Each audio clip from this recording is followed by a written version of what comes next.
నమస్కారం sir. Professor Haragopal గారు. మీరు మాకు ఆ, ఇలా నమస్కారం. టైం కేటాయించినందుకు చాలా ధన్యవాదాలు సార్. ఎప్పటి నుంచో ఆ, మీతో మాట్లాడదాం అనుకుంటున్నాము, ఇప్పటికి ఆ, కుదిరింది. ఆ, ప్రస్తుతం మీరు రీసెంట్ గా కూడా చాలా యాక్టివ్ గా ఉన్నారు. ఆ, ఎలక్షన్స్ జస్ట్ తెలంగాణ ఎలక్షన్స్ పూర్తయి కొత్త గవర్నమెంట్ ఫామ్ అయింది. ఆ, జనరల్ గా ఎంతో కొంత ఈ మార్పు రావడానికి బేసిక్ గా ఆ, ఏం కారణం అయి ఉండొచ్చు సార్? ఒక 2-3 పాయింట్స్ చెప్పుకోవాలనుకుంటే, ఎందుకు ప్రజలు అంతా బాగానే ఉందనుకుంటున్నారు, తెలంగాణ గవర్నమెంట్ సంక్షేమ పథకాలు ఉన్నాయి, ఎకానమీ కొంచెం వాళ్ళకి ఆ, బాగానే నడుస్తుంది, హైదరాబాద్ బాగానే ఉంది, చేంజ్ కావాలని ప్రజలు ఎందుకు కోరుకున్నట్టున్నారు?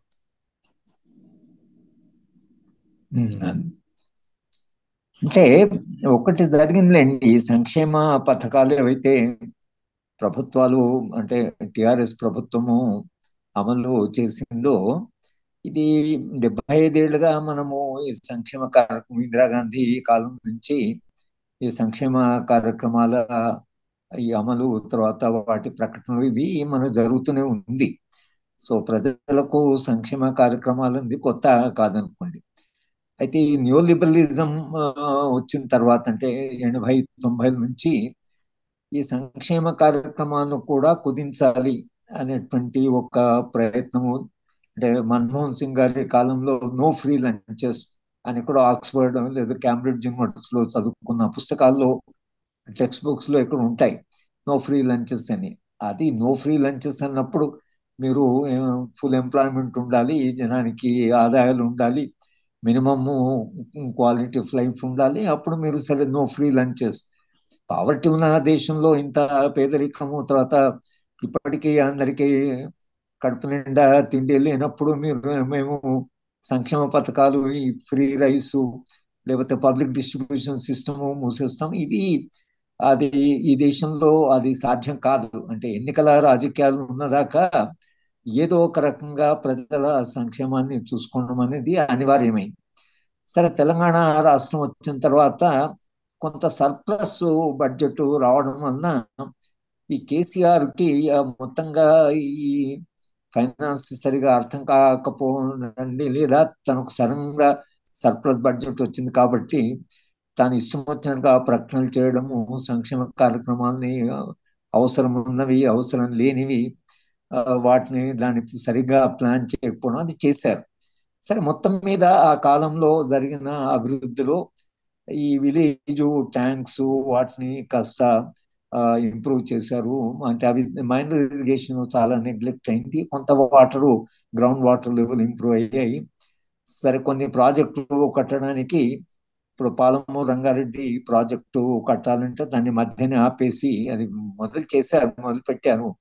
కానీ అది సరిగా మీరు దాన్ని ప్లాన్ చేయమని ఎంత నేను చెప్పినా, నేను ఆయనకు పర్సనల్ ఉత్తరాలు రాశాను, ఆర్టికల్స్ రాశాను.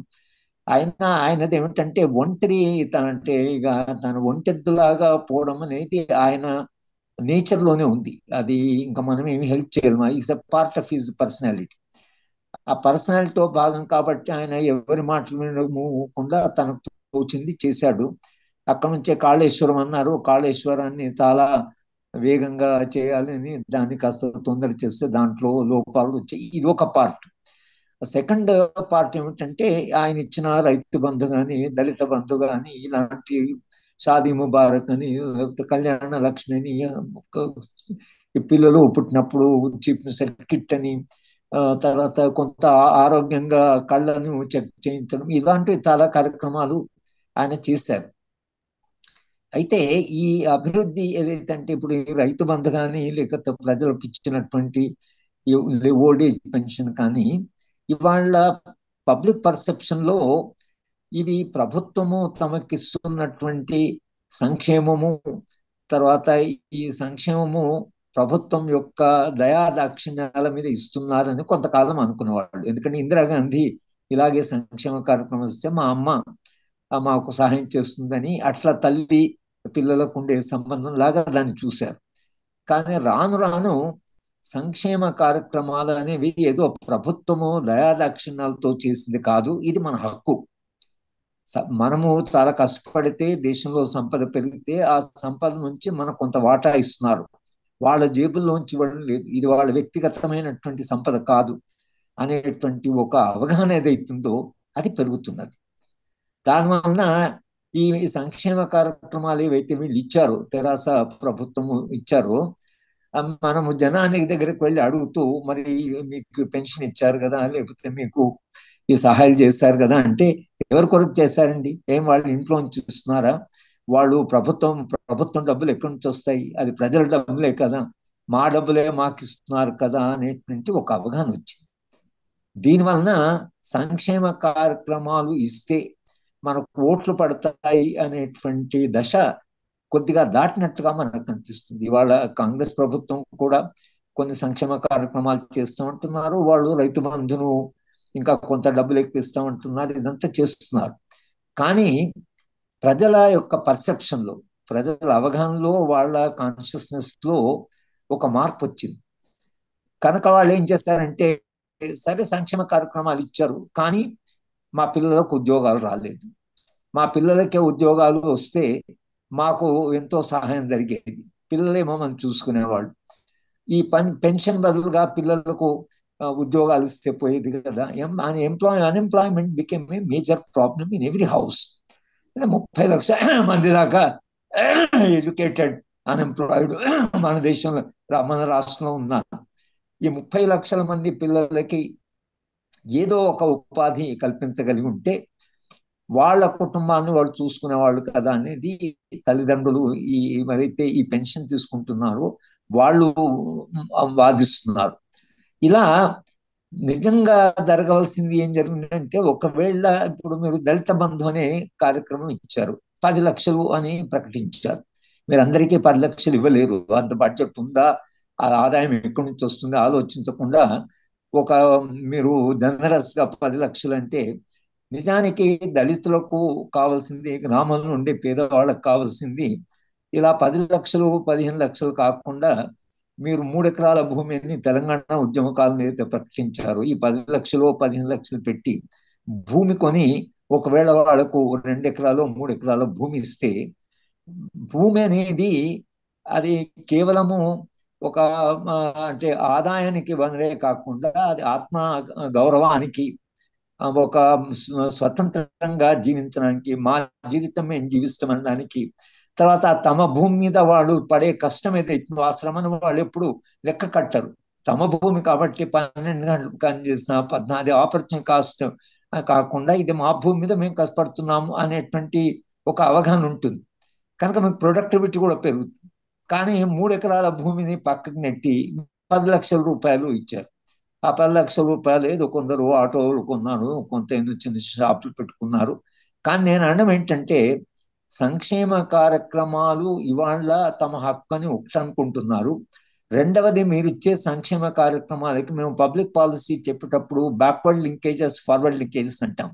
కనుక ముందు మీరు అంటే ఆ పబ్లిక్ పాలసీకి ఉండేటువంటి నేపథ్యము, పబ్లిక్ పాలసీని మీరు అమలు చేస్తే దానివల్ల వచ్చేటువంటి తర్వాత సవాళ్ళు, దానికి వచ్చేటువంటి సమస్యలు, వీటి కూడా అన్ని ఆలోచించి ఈ సమస్యలు వస్తే మనం ఏం చేయాలి అనేది ఒకటి ఆలోచించాలి. దీనికి తగినటువంటి నేపథ్యం ఉందా, దానికి ఒక భూమిక ఉందా అనేది ఆలోచించాలి ఏ పబ్లిక్ పాలసీ అయినా.